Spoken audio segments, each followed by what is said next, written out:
Hey, welcome back. All right. As I've been stating, I think next week is the last week, but don't quote me on that. Like the Tuesday is now like a Thursday now, so everything is due today. Check your due dates. Mentioned that before. Though oddly, I was on the old YouTubes and see nobody watched uh, week. Uh, nobody watched the video from last week, Thursday. So whatever, it's there. I talked 6-7 hours. Is really long. No, it's super short and to the point. Today, let's talk about some things to keep aware of, and then I want to talk about uh, working in multiple programs at once. It should just be a given that you're gonna need to work across platforms when you're doing any kind of graphic design. Most types, I mean, like if you have an image, you should be adjusting the image in Photoshop and then placing it in the Illustrator. That, did you know you can just place things from Illustrator? You can place them right into InDesign instead of like thinking that InDesign is restrictive. No, you do some stuff in one program, you move it over. We'll get to that in a minute. I think I've harped on this, and I hope every other instructor you have has harped on this, and everybody hates hearing it, but you all need to hear it because it happens all the time. And it's our first favorite one. Do not stretch or squeeze images. Again, this goes back to all you need to do is hold down the shift key. Oh, but my image doesn't fit. Well, then make it fit using Photoshop by adding to it or by using the tools within Illustrator or InDesign to crop it, but you never stretch it. This would be like the penance for anybody stretching it is I'm going to get into your social media account and stretch every image you are in and then post it and be like, hey, everybody, this is normal. This is how that person looks. They all look like this for some reason. And people will be like, what's wrong with these images? Even a little is wrong. You just don't need to do it. You are a creative group. And like I said, you have 3 or more programs in which you can use, in which you can adjust an image. And like I said, it needs to fit in a square format. Well, okay, then in Photoshop, have Photoshop extend it like this. And then so you add wood texture around it if you want the thumbs, or then you just crop off the thumbs. You find the way, but you never just like, oh, I need to fit it in to here, so I'm just gonna grab and pull it that way. No, you scale it and then crop it. Don't ever get in that habit. Stop it. I think it's developed back, out of grade school, high school, like doing those presentations. The teachers didn't care because they're not looking for it. But now you're a professional and you shouldn't be doing that to fit. I mean, I still see it here. I still see it everywhere I go. And when I say here, I mean like, people giving speeches, and then I look at their presentation. I'm like, oh my God, why is that stuff stretched? Just don't. There's no reason to do it. You have so many tools around to not do it. Same thing with fonts. Don't stretch the fonts. Hold down shift. Like InDesign, Illustrator, hold down shift. I don't know why you're typesetting in Photoshop, but you shouldn't be. It's not for typesetting. It is not called Typeset Shop. It's called Photoshop. It's for photos. But I open up your documents, and if these are even a little bit off, I'll call you out on it. Oh, why is it 110 tall? Oh, I mistakenly stretched it. Okay, then go back and just zero that out. 100, 100. It's because somebody designed the font to read in a very specific way. If you want a condensed version of a font, then find the condensed version. Usually it's under here. I think it's this family and type, or type and family. I can't remember. I don't teach the typography. I just know a lot about it. But This should, if it's regular and you click on it, and then it might have a bold, it might have an italic, and if it doesn't have a condensed, find a new font. There are trillions of fonts out there. I know it, and all of you, I see what you do, and because I have to go and download your fonts a lot, is you all go to DaFont or My Font. No, you have to pay for that one. I'd use the Adobe fonts when possible, though. I'm just letting you know. You have, like, it comes with the student. I believe it comes with the student subscription. And when you browse more fonts, and then you can just add millions of fonts. It's so, like, crazy. And they're well done, and they fit, and they work. A lot of the DaFont ones are, like, good for, like, a word or two, and then, like, they're kind of crap because it's just amateurs making them for the most part. Like, hey, I wanted to do a Star Wars thing, so I made the Star Wars font. You know, I made every letter look like Star Wars. Great. It's really good for, you know, one thing and one thing only.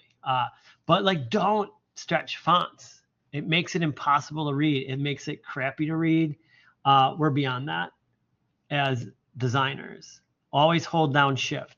Oh, but I needed to fit in this one little area. You know what? When you go to the point size, you can go 11 or you go 10.95, and you can bring down that font by 0.0%. You know what I mean? Like, it's doable. You don't need to just, well, I'm just going to squeeze it. That's amateur, and it can be seen 1,000 miles away. When we talk about that, and you're like, well, why does it matter? When you send in your portfolio to get jobs, it's the first thing I would look for. A lot of stuff like spelling. If there was a spelling error, you're done. If fonts were squished, done. If images were stretched or squished, done. Like, it just, I wouldn't go any further. I'd be like, no, they don't. It's like simple stuff they're getting wrong. So, like, don't do it anymore. Let's not do that. You know it. You hear from me all the time about it. And there's a reason. You won't get hired. You know, like, people see it. Oh, you know what? I'm going to talk about something else. Oh, no, it's more history. He's doing. Okay, I won't talk about that now. All right, let's talk about mix and matching, switching back and forth, dibble dabble. Let's work. All right. I'm gonna get this to size, reduce it, and then turn off my stuff, and then. All right, so you guys downloaded, you know, for the poster that's due tonight. I have my poster, and I downloaded it. It's got all the stuff set up. Like, oh, great. But I worked in Illustrator. And I'll open up my Illustrator. You know, I developed my logo in Illustrator. What do I do? Well, you know what? You can create stuff in Illustrator and copy and paste it over. Or there's a bunch of ways to do stuff. One, you can save as. I don't necessarily like to save as much. I work on 3 different systems continuously, so working with the cloud works best for me. And so I copy and paste. But you can also save as an EPS, and it acts as an image file that updates. But let's talk about it. So I have my logo, and I'll be like, well, I made this logo in Illustrator. How do I get it over to look good? I'm then just going to do this. I'm going to grab it. I'm going to copy it. I just hit copy a bunch of times so you can see it. Copy. And then you can just go into InDesign, create a new layer, and I'll paste. There it is. Vector in all. So then you're working with a clear vector logo, not some fall apart image of it. It is the logo. So there you go. You know, like, that's how simple it is. And guess what? I played around because I have, like, all that vectory stuff. And I was like, I want my poster that look like it's melting ice cream, 3 flavors, you know? And so, again, all I did was grab all 3 and brought them in. and I'm going to show you some things I did. Because each program does have its key ideas. But like for making weird designs, Illustrator's better. You know, like it's more intuitive, quicker. But for typesetting, InDesign is the bomb. And so I'm going to use InDesign for typesetting. But so I can just simply like go in like, oh, I copied and pasted my backgrounds in, but I can still alter them. It's like I'm not like I can still grab stuff. Let's make sure I think I have everything locked. Oh, it's hiding back here. Let's see what's hiding there.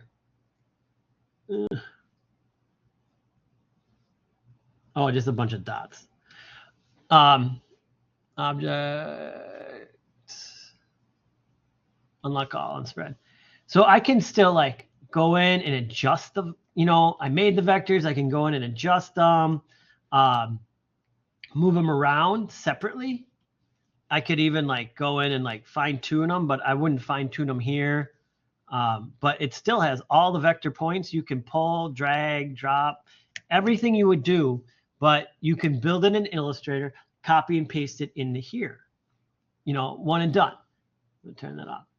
So like that's how I got my background in. I don't know the proper way. I don't want to learn it. They don't have like a blob brush, a fun brush to do in InDesign, so I wouldn't do it. The other one we can try is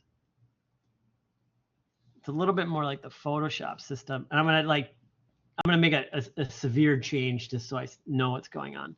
I'm gonna fill this with blue, and I'm gonna go to File, Save As. I'm gonna save it as an EPS on my desktop.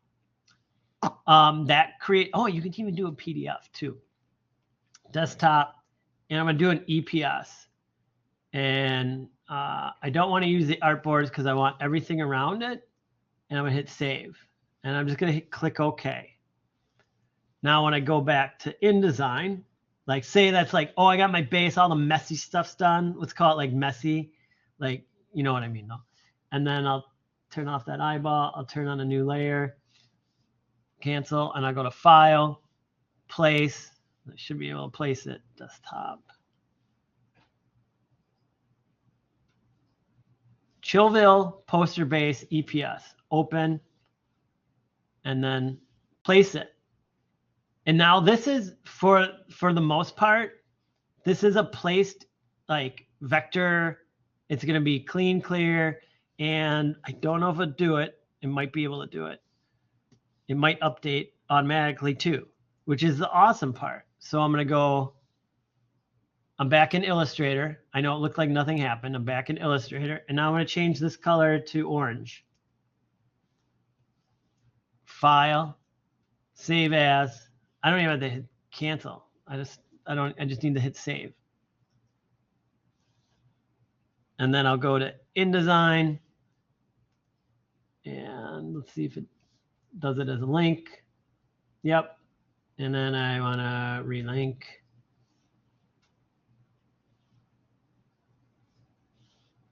Sometimes I do it too quick, but there it goes. So it's just like when you do that stuff in Photoshop and you keep the PSD and then you make an adjustment to the PSD, it'll tell you to relink, and then that image will just automatically relink. I don't have to change anything. I don't have to do anything. So you can work back and forth between programs, and you really should. What's the best program for what you are creating, or even that design element you are creating.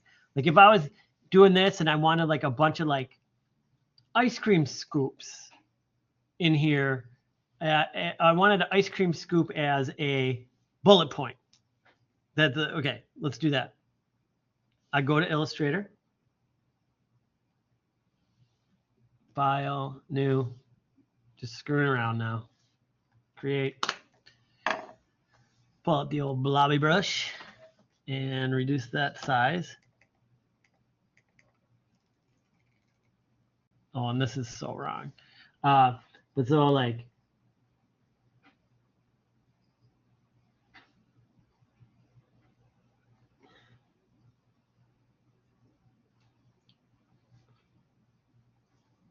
There you go. That's my ice cream scoop. And then I want to do the inside. So I'm just going to pick a color.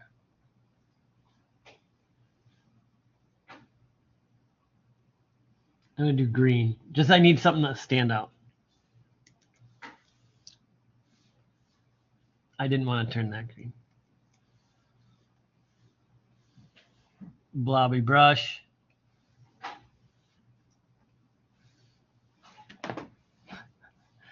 Fill. We got too many things going on. Green. And then I can just fill it in. Give me a second. Going out of the lines there a little bit. It's okay. Because it's the blob brush, it's drawing on top, and I'm just going to send it to back. And it's just going to make a giant shape. All right. Go this. Object. Arrange. Send it back. All right, perfect. Now I'm just going to grab that, copy it, and go into InDesign. And then, layers, whatever, new layer. And then this is like bullet points. And then I just paste it in. And there I have it. And it's vector, and it'll scale, and it'll look good. Yeah. Oh, I hate when it's going to constantly do that. So, use the correct item for the correct spaces. And then, I can size it. Got everything I need. I can rotate it. I'm not going to squish it though. So that's like the big thing. Go back and forth. Use the correct program for the correct item. I mean, some people are really good at InDesign and can do all this kind of stuff in InDesign, but I like to kind of keep my areas separate. Because then, we go down and then we're looking at, I started my poster. I did some switch outs. Though now I had one idea and I changed it. So I could switch this back to matching the ice cream cones, which I might do. Like there's body copy. This is a placeholder. And then I was like purposely spelled Sunday as like Sunday.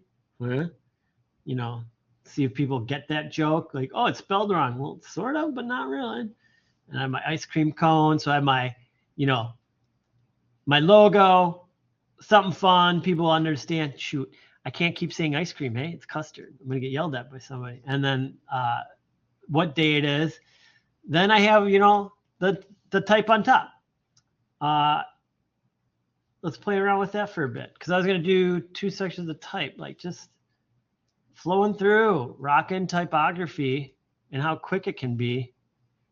I found a font online through Adobe.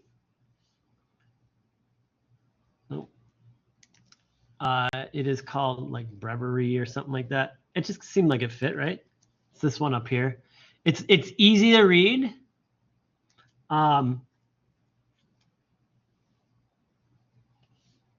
It's easy to read, and it's still fun. And it's not all caps. It is bold.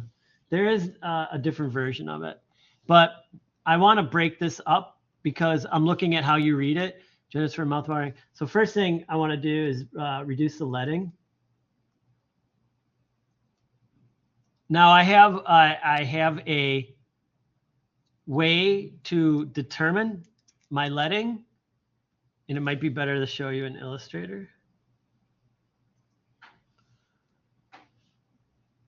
So if I have a Y, and then I have a T.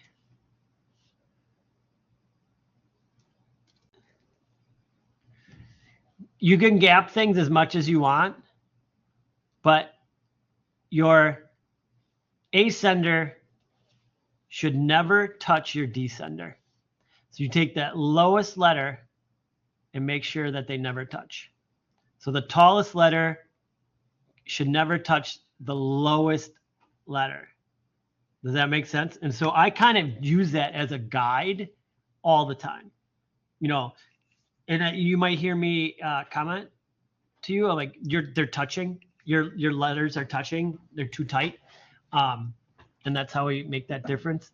But then, so like here, and I'm going to tell you, I have a wrong return in here. I don't have a soft return. And so that's where this shows up.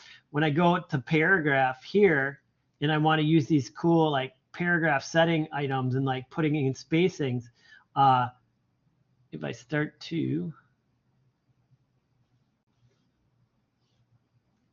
oh, maybe I don't. Oh, okay. Well, well, then I want it. So then I'm gonna hit a return here. I thought I had a regular return. All right. So I thought I had a regular return, and it would turn out I had a soft return. So, you know, go through here and use these things as needed, like, because if you have more than one paragraph, all the paragraphs space themselves the same way. And if I was like, oh, I want to add more type, it knows that to do this to the whole thing. So I separated those out. I want those separated out. New thing that I'm seeing people do is the indent, and it won't show up here when they just hit tab. Tab is an auto set. Here it looks great, but if I was to tab this and it's very small, it puts like the tab way over here. I use the paragraph thing for this, and then you can just pick, you know, how much do you want it to go in? Or if I delete that and I don't have the cursor there, it should be able to do everything at once. Why even think about it when you can just have it do it by itself? So watch your tabs. That's a tab in. I use this now. I don't tab anymore because it does it all in unison. I don't think tabs are needed on this either. And then we go out and look. I know everybody loves to do this one. This is how I get them sent to me. Preview. All right, how's it looking? Oh, I'm real tight. I don't like any of this. I'm too tight on everything. Blah. Makes me want to throw up. They go to normal. All right, so then you just start to bring everything in. So this is where, if I typeset this and I love it, free transform tool in design. What are the other ones? Not as good as Illustrator, but I'm holding shift and it's just gonna make my paragraph smaller. It's like keeps all my typesetting, but it scales it perfectly. Bring that down. This is the same. Join us for a mouth-watering journey. Delete. Oh yeah, I wanted the indulge. This part doesn't matter right now because I didn't typeset it yet. Then I got to bring this stuff in, so just go to my layers. And again, they're vector things on layers. I can just move them as I need to. Grab that, and it was just copied and pasted in. Get my logo.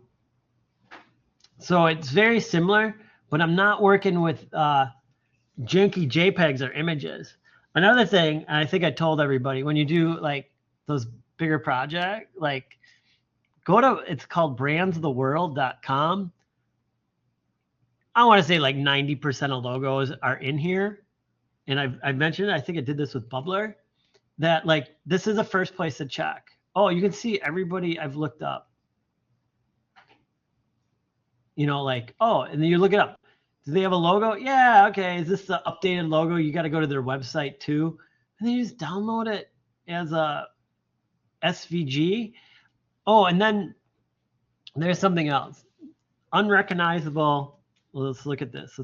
How's my progress? Preview. Yeah, it's better. So much pulled in. That's way better. I want a bigger space here. Move that down. Get this into the 4. I have a bunch of bullet points I got to do, and I got to put in my QR code. But I'm on the right track. Oh, and I want this Sunday as a placeholder. Like, I need to redo that, but I want it similar to this, but maybe not exact, or maybe it should be exact. I have to figure that out. So, but then all this stuff, you copy and paste it right into the flyer. You don't need to rebuild anything. That's, again, just like in Illustrator, you can bring all this in and know, like, oh, but the flyer is only so big. But the free transform tool will allow you to just make it smaller. And like all your leading, all that stuff remains the same. You don't retypeset it. Once it's like really well done, then you use the same one and just resize it. So that's like the beauty of like that crossover, or getting one right and then just saving it using the free transform tool. Like, so I'm not like, well, I made the box smaller. Oh, wait, no, my type didn't change. Oh, that didn't work right. Got to switch between the special tools. I think I just lost track of what I thought. Brands of the world, bring in the logo, switching over. Oh, file types. If you're looking for a logo and you're not like sure, you can go to File, Export, Export As, and it's a lot of these top ones. SVG will be vector. Adobe, a PDF will 90% be vector. These two, if somebody has one, these are vector as well. So there's a bunch of versions you can look for to get a vector logo, because you should always just have a vector logo. Like, we should stop just doing the like quick page grab and like, oh, I'll take the logo from their website just for a quick shot. A lot of times you will have more control and it'll look better if you actually just search for the one that you need. So yeah, so that's kind of it. I think that's all I have for today is no more smushing anything. Logos, photos, typography. Use the correct program, and then you could copy and paste from site, either in and out, either one. Like, you can copy and paste. I think this will copy out into Illustrator as well. Say you're moving on and you got to do the